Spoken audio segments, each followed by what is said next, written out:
ये आपका है SPLC का प्रिंटर। थोड़े दूर होकर बैठे थे, SOP का खड़े हो, एक एक फुट का फासला आपस में रखें, ठीक है।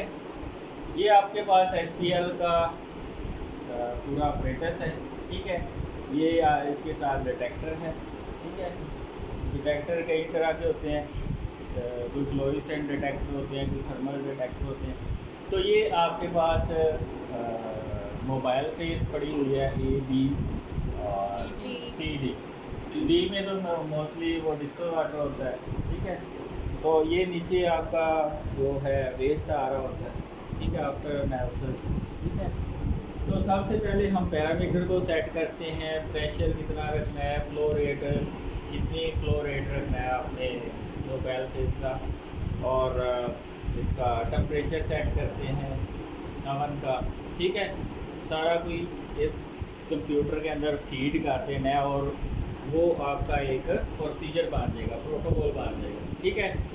जब भी आपने एक सैंपल को रन करना होता है तो उस हर सैंपल के लिहाज से एक स्पेसिफिक प्रोटोकॉल होता है, ठीक है। उस प्रोटोकॉल को आपने फॉलो करना होता है।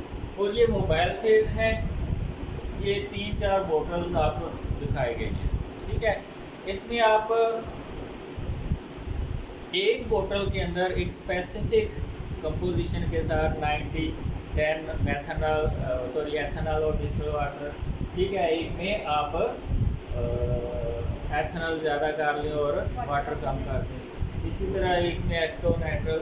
तो अगर आप जिस लिहाज से आपने इधर सेट की होगी मोबाइल फेस कंप्यूटर स्क्रीन के ऊपर, उस लिहाज से वो इधर से सेट करेगा। अगर आप कहेंगे कि सिर्फ एक बोतल से मोबाइल फेस आनी चाहिए तो वो पहले 5 मिनट के लिए 10 मिनट के लिए एक से आनी चाहिए, दूसरे यानी कि अगले 10 मिनट में दूसरी आनी चाहिए। फिर इसको कहते हैं ग्रेडियंट इल्यूजन। एक पहले आपने एक मोबाइल फेस और यूज़ किया, फिर चेंज कर दिया मोबाइल फेस। अगर आप एक ही मोबाइल फेस यूज़ कर रहे हैं थ्रू आउट द प्रोसेस, उसको हम कौन सा इल्यूजन कहते हैं? ग्रेडियंट इल्यूजन, ठीक है। जिसमें एक ही मोबाइल फेस आपने बना के किसी एक बोतल को सिलेक्ट कर लिया है, उसी से आएगी। अगर आप 3 बोतल को सिलेक्ट करेंगे तो हो सकता है वो इससे भी 20% इससे ले, 40% इससे ले, 30% इससे ले, तो तीनों का कॉम्बिनेशन एट ए टाइम आ रहा होगा, ठीक है। तो वो भी है, लेकिन मोस्टली हम क्या करते हैं कि एक बोतल के अंदर हमारी जो मोबाइल फेस है, अगर ग्रेडियंट कर रहे हैं तो एक के अंदर एक मोबाइल फेज होगी, दूसरी के अंदर दूसरी मोबाइल फेज होगी, अकॉर्डिंग टू अवर सैंपल, ठीक है। अगर आप लेट्स सपोज के नॉन पोलर सेपरेट करना चाह रहे हैं, ठीक है, तो पहले आप कौन सी करेंगे मोबाइल फेज यूज़? पोलर, ठीक है। पोलर जो है सारे पोलर को निकाल लेंगे। फिर अगर आप नॉन पोलर सेपरेट करने चाहते हैं, यानी कि पहले आपने पोलर की है, फिर आप इसको अगले रिटेंशन टाइप के लिहाज से आप फिर non polar mobile face select करेंगे, यानी कि पहले पोलर सेपरेशन फिर नॉन पोलर सेपरेशन, ठीक है।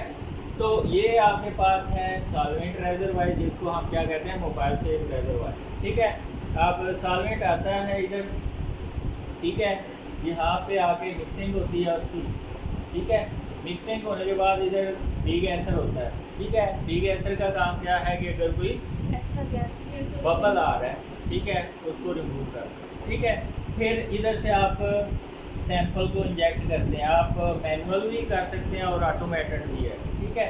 आप उधर से पोजीशन सेट करते हैं, वो उसी पोजीशन से उठाएगा सैंपल और स्कैनर, ठीक है, और उसके लिहाज से वो पीक देगा। फिर आप यहाँ से सैंपल आ रहा है, ऊपर से मोबाइल फेस आगे पंप जो है वो उसको हाई प्रेशर प्रोवाइड कर रहा है। जितना आपने उसको पंप का प्रेशर दिया है वो उसको हाई प्रेशर दे रहा है।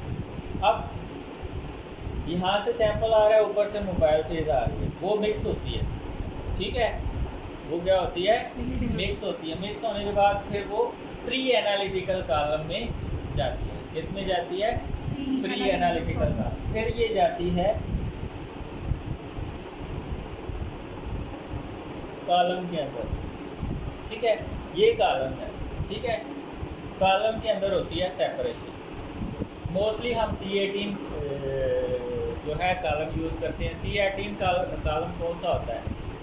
सिलिका के ऊपर कार्बन 18 की कोटिंग होती है, ठीक है। और ये मोस्टली कौन सी कॉलम है? नॉन पोलर स्टेशनरी फेज वाला कॉलम होता है जो C18 है या C8 है। ये नॉन पोलर क्यों? क्योंकि इसमें C18 की कोटिंग है, वो नॉन पोलर है, ठीक है। इसका मतलब है ये नॉन पोलर कंपोनेंट को सेपरेट करने के लिए स्पेसिफिक होता है, ठीक है। तो ये इसके अलावा ये आप इसको खोल के कॉलम को चेंज कर सकते हैं। अगर आपको पोलर कॉलम चाहिए आप पोलर लगा सकते हैं, जिसके ऊपर पोलर स्टेशनरी फेज की कोटिंग हुई होती है। आप आयन एक्सचेंज यानी कि पोलर ऐसे मालिक्यूल जिनके ऊपर पॉजिटिव या नेगेटिव चार्ज होता है, तो फिर वो आयन एक्सचेंज कॉलम आप यूज़ कर सकते हैं, ठीक है। तो ये जो कॉलम है ये बड़ा इम्पोर्टेंट होता है for separation for particular sample, ठीक है। और ये फिर जब सेपरेशन होती है इसको डिटेक्ट करता है आपका in the form of signal, ठीक है। जितनी ज़्यादा कंसंट्रेशन होगी उतनी पीक हाई आएगी, ठीक है। और वो आपको बताएगी कि गिवन सैंपल की कंसंट्रेशन क्या है। वो आइदर आपका आयोनाइजेशन का डिटेक्टर हो सकता है, फ्लोरेसेंट डिटेक्टर हो सकता है, थर्मल डिटेक्टर हो सकता है, कोई भी हो सकता है। जैसे सेंसिटिविटी डिटेक्ट हो जाती है आपके मालिक्यूल की आपके पर्टिकुलर सैंपल की, जिसको कंपोनेंट ऑफ द सैंपल जो आप सेपरेट करना चाहते हैं, ठीक है। उसकी रीडिंग आएगी आपकी स्क्रीन पे, ठीक है। तो HPLC का मतलब क्या है? High performance liquid product. क्यों इसको हाई परफॉर्मेंस कहते हैं? क्योंकि इसमें सेंसिटिविटी बहुत ज़्यादा होती है, ठीक है। अगर मिन्यूट क्वांटिटी में भी आपका कंपोनेंट ऑफ इंटरेस्ट सैंपल के अंदर मौजूद है, वो हम इसके अंदर डिटेक्ट कर सकते हैं। दूसरा, इसको परफॉर्मेंस को हम प्रेशर भी कहते हैं, क्योंकि मोबाइल फेस को हम हाई प्रेशर देते हैं पंप के लिए, ठीक है। तो ये है इसका पूरा सिस्टम, जिसमें मोबाइल फेज होती है, डी गैसर होते हैं, अवन होता है टेम्परेचर को हाई करने के लिए, पंप होता है हाई प्रेशर देने के लिए, ठीक है। इसके अलावा सैंपल इंजेक्टर होता है, सैंपल फिर मोबाइल फेज आपस में मिक्स होती है, ठीक है, मिक्सिंग चैम्बर के अंदर। और फिर वो पहले प्री एनालिटिकल कॉलम के अंदर जाती है, फिर एनालिटिकल कॉलम के लिए एनालिटिकल कॉलम के अंदर सेपरेशन होती है, वो आपका डिटेक्टर डिटेक्ट कर ले, ठीक है। बिल्कुल सिंपल है, इसमें कोई बस आपने सिर्फ एक दफ़ा प्रोसीजर सेट कर दिया, अगला काम इसमें खुद करना है। खुद ही सैंपल उठाएगा जो आपने सेट किए हैं कि आपने नंबर 1 से उठाना है, नंबर 2 से, नंबर 3 से, वो ही उठाएगा, ठीक है। और अगर आप मैनुअल करना चाहते हैं तो आप इसको मैनुअल भी कर सकते हैं, 1 by 1 सैंपल करना, ठीक है। इट्स अप टू यू, ठीक है। अगर आप अपने सैंपल में आपको कोरोना तो नहीं है, ठीक है। तो ये है आपका HPLC, ठीक है। तो आप रिकॉर्डिंग आप कर सकते हैं ताकि हम अच्छा अभी रहने दें। अच्छा, ये है आपका फिल्ट्रेशन असेंबली, ठीक है। अब जो सैंपल आपको रिक्वायर्ड साइज़ का चाहिए होता है, उसका फिल्टर पेपर आप इधर लगा देते हैं, ठीक है। उसका मसलन आपका सैंपल ऑफ इंटरेस्ट है, उसका एक पर्टिकुलर साइज़ है, ठीक है। उसको आप सेपरेट करना चाहते हैं तो उसके लिहाज से आप इधर फिल्टर लगाते हैं, ठीक है। तो ऊपर से सैंपल को गुजारते हैं। ये है वैक्यूम मशीन, यानी कि वैक्यूम पंप है, ये साफ करती है ऊपर से सैंपल को, और ये सैंपल नीचे आ जाते हैं, ठीक है। और वो जो सैंपल आता है उसको फिर हम लेके आते हैं किसके अंदर? सोनिकेटर के अंदर। सोनिकेटर क्या करता है? अगर कोई उसमें बबल्स वगैरह, ठीक है। इसी तरह अगर आपने मोबाइल फेज तैयार करनी है, मोबाइल फेज भी जब तैयार कर लेंगे उसको भी सोनिकेटर में आपने डालना है, ताकि अगर कोई बबल्स हैं वो सारे रिमूव हो जाए। बबल्स को रिमूव करने के लिए हम सोनिकेटर यूज़ करते हैं, और एक पर्टिकुलर कंपोनेंट को सेपरेट करने के लिए हम फिल्ट्रेशन असेंबली यूज़ करते हैं। यहाँ पे अपना रिक्वायर्ड फिल्टर पेपर रख लेते हैं, ये इम्प्योरिटीज़ को ये सेपरेट कर देगा और आपका प्योर सैंपल नीचे आ जाएगा।